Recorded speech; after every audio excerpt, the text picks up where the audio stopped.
سلام دوستان، خوبین؟ سلامتی؟ حالتون خوبه؟ من الان یه فیلمی دارم میگیرم.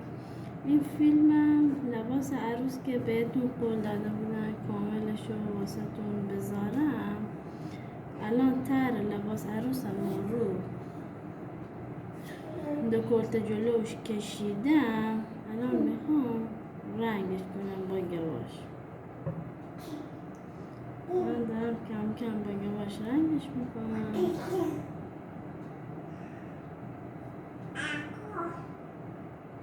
عکس کاملش رو حتما حواستون میذارم.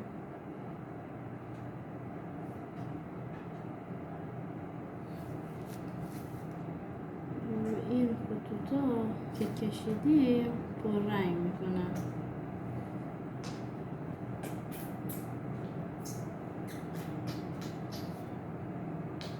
باید قلموتم که قلمو سرگرد باشه.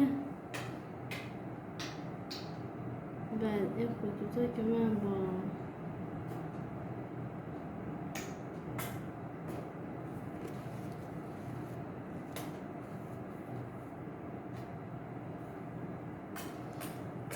گواش سفیده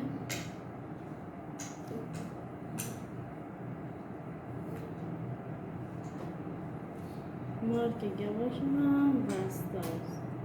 دیگه کم که من بخوام آموزشامو شروع کنم. با امید خدا کمک کنه واسه تون بذارم. یه چند روزی هم بود میخواستم بذارم، وقت نمیشد.